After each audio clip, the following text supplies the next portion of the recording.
The Academy's process of grooming civilians into becoming strong, courageous and erudite subalterns of the Nigerian Armed Forces begins with the placement of advertorials in the print and electronic media to attract eligible Nigerian young males and females who are interested in serving their fatherland in military duties through any of the services of the armed forces, namely the Army, Navy, and Air Force.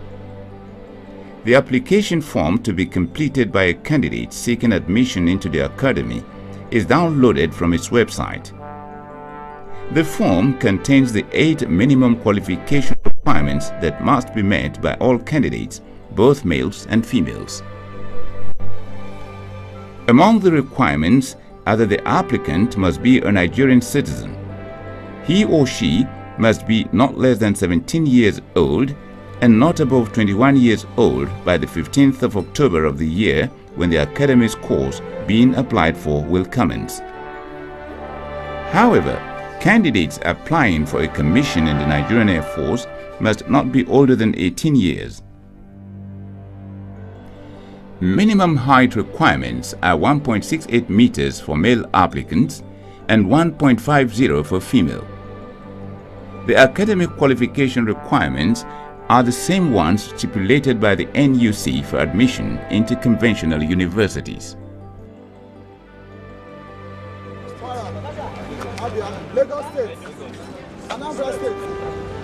Nigerian Defence Academy entrance exam for 64 regular course,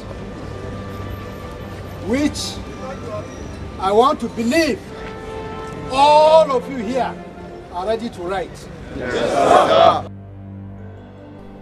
Eligible applicants are required to write a qualifying examination which signals the beginning of the selection process to admit new intakes into the academy. We are going to share the question papers now. You are not to start until when you are told to do so. Is that clear? The academy's qualifying examination, which is in written format, is in 2 parts. Part 1 is on the use of English language, which is compulsory for all candidates. For Part 2, applicants are to answer questions on some subjects that test their ability to meet the academic requirements for admission into the 3 respective faculties of the academy. Records have shown that applicants who scale the academy's qualifying entrance examination are usually no more than 3% of the total number of individuals seeking admission into the institution, which is usually an average of 40,000. The Academy's qualifying entrance examination is therefore clearly the most competitive into any tertiary institution in Nigeria today. 1, 2, 3, 4, 5, 6, The few applicants who pass the qualifying examination are thereafter referred to as candidates. Given their total number, particularly in relation to the available vacancies, their screening must continue to enable the Armed Forces Selection Board select the very best to be admitted into the academy. The screening process is structured to enable the figure to be scaled down to the number the academy can admit. Consequently, candidates who passed the academy's entrance examination are invited to an interview session to further prune down their number. This stage of the screening process lasts 3 weeks, during which the candidates are interviewed in batches. Where was the 1914, sir. However, because the academy attracts very brilliant minds, the interview stage still leaves the institution with more qualified candidates than it can absorb. The screening process, therefore, shifts to its next gear. At that level, the shortlisted candidates report to the academy to face an Armed Forces Selection Board (AFSB) comprising representatives drawn from the Ministry of Defense, Defense Headquarters, the 3 services of the Nigerian Armed Forces, and the Nigerian Defense Academy. Like its entrance examination, admission into the academy is indeed highly competitive too, with the ratio being one candidate selected out of every 120 candidates screened. The AFSB screening, which lasts a number of days, is quite elaborate and is conducted in a most thorough and transparent manner. This is to ensure fairness and that only the best of the very best of the candidates who advanced to this stage secure the highly coveted admission into the academy. After the shortlisted candidates have been documented, the AFSB screening begins with the verification of their academic credentials and age. This is handled by a subcommittee of the AFSB. Candidates found to have fallen short of the minimum requirements are eliminated from the selection process. The next hurdle that shortlisted candidates must scale is a comprehensive medical test. Virtually all the parameters that are necessary to determine the true state of an individual's general health and medical condition are applied. They include comprehensive blood work to determine the state of the vital organs of each candidate and whether he or she is grappling with health issues that could make the candidate unsuitable for the physical and mental rigors of military training. Electrocardiogram, ECG, to determine the status of the heart function of each candidate and whether his or her heart is strong enough to endure the sometimes daunting physical challenges of military training. Blood pressure check, evaluation of the state of their vision, and dental examination. Other medical evaluations that the candidates undergo are chest X-ray and physical checks such as body mass index (BMI), which is a measurement of an individual's height in relation to their weight. Expand your chest. Only candidates who have been certified medically fit proceed to the next stage of the selection process. 2549 Adebayo A. Sadiq. Again, the dropped candidates are informed that should they be interested in knowing the medical condition that led to their being eliminated from the screening process, the AFSB would oblige them the information. And that will be done in strict confidentiality too. That again underlines the fairness of the Academy's officer cadets admission process.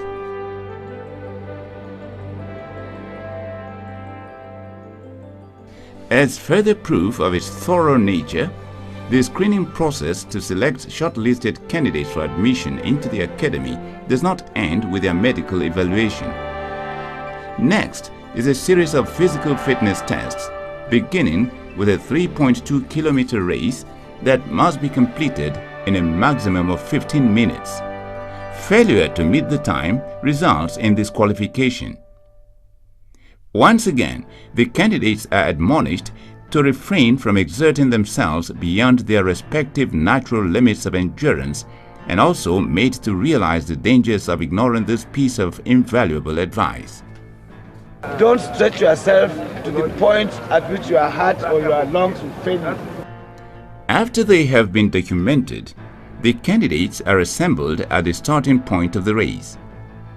The 3.2-kilometer race is then flagged off at the blast of a whistle, with the female candidates given a head start as a concession to the agenda.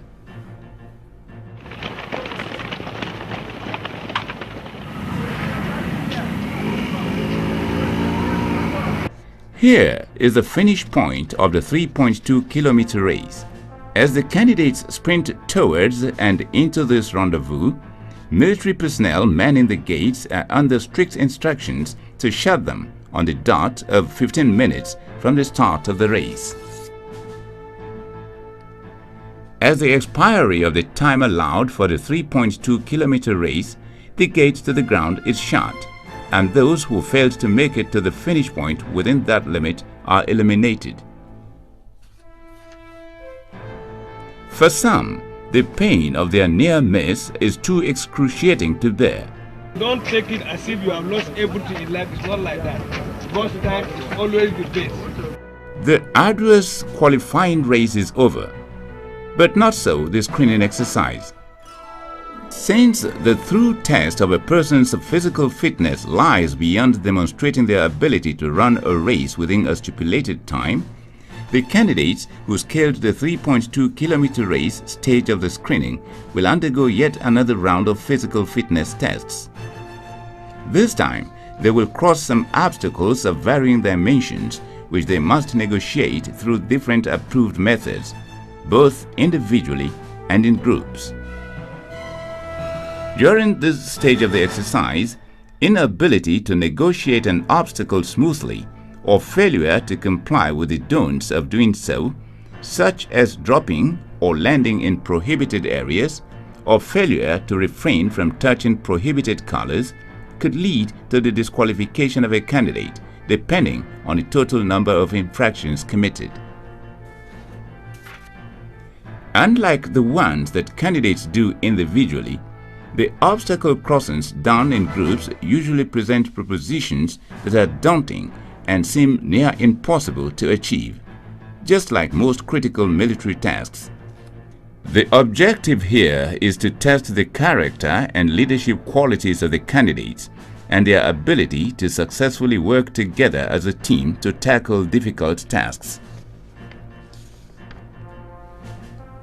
Usually, by the end of the obstacle crossing stage of the AFSB screening, the number of remaining candidates would have reduced sharply.